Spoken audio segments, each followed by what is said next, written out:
Kita akan coba buat modeling mock dengan Blender.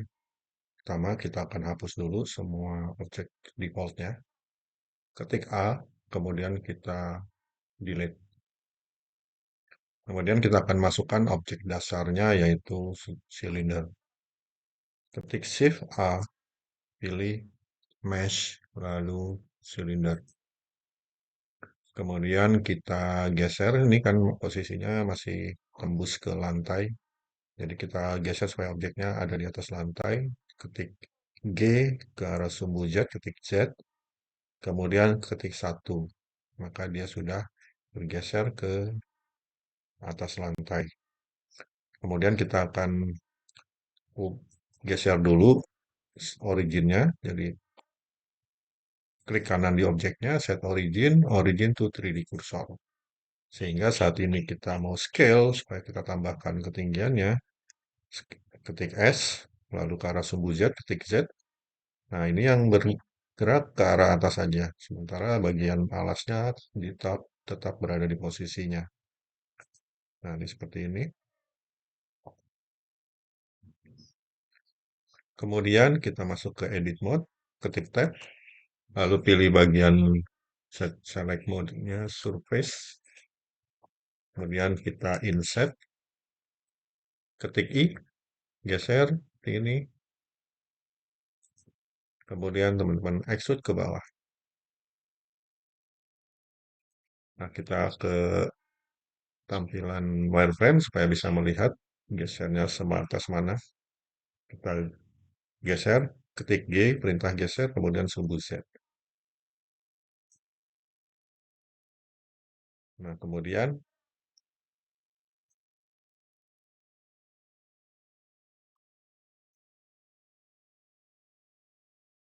bagian ini, lingkaran ini, kita akan pilih bevel, aktifkan dulu edge di sini, kemudian tekan Alt, pilih garis. Ini. Kemudian kita bevel Ctrl B. Nah, kita bevel kecil saja.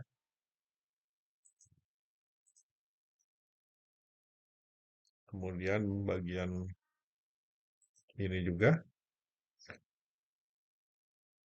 Bagian yang luar kita buat garis dulu di sini. Ctrl R.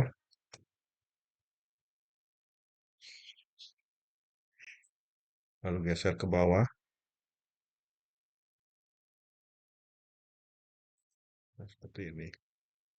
Kemudian pilih face yang ada di sini. Kita tampilan default dulu, pilih yang di sini. Kita akan scale.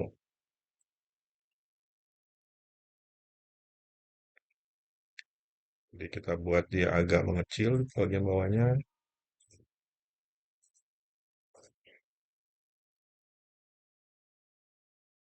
Nah, kemudian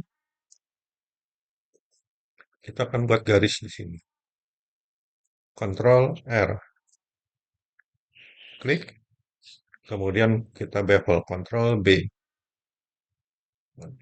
Ctrl B. Nah, kira-kira segini. Kemudian kita pilih garis ini. Tekan Alt. Klik. Sehingga garis melingkarnya terpilih semua. Kemudian kita pilih garis yang di bawah juga. Tekan Shift, Alt, lalu klik garisnya. Sehingga kedua garis atas dan bawah yang keliling sudah terpilih semua. Lalu kita bevel kembali. Tekan Ctrl B. Nah, kita buat pipih saja ini untuk bidang pegangan tangannya. Nah, udah seperti ini. Kita aktifkan pilihan face. Kemudian pilih face di bagian ini.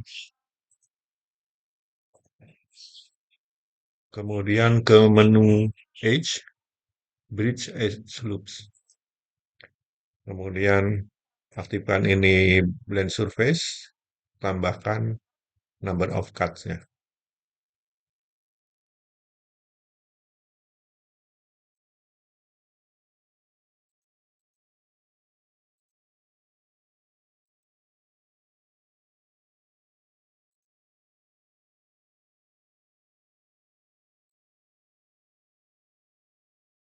Oh, sorry.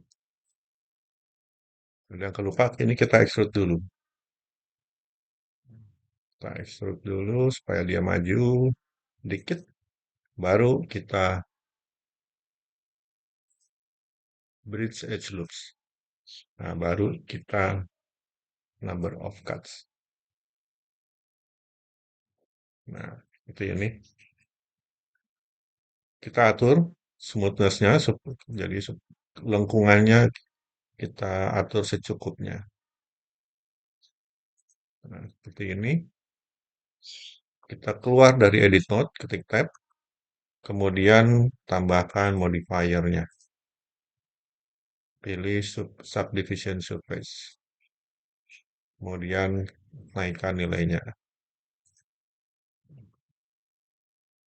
Nah, kita ke edit mode lagi, ketik tab, kemudian pilih yang edge, select edge-nya, kemudian Ctrl R, kita buat garis melingkar di bagian dalam, klik kiri, geser ke atas, supaya bagian ujung gelasnya itu agak menebal, jadi tidak meruncing. Nah, seperti ini. Kita keluar lagi, ketik tab, muknya sudah jadi seperti ini.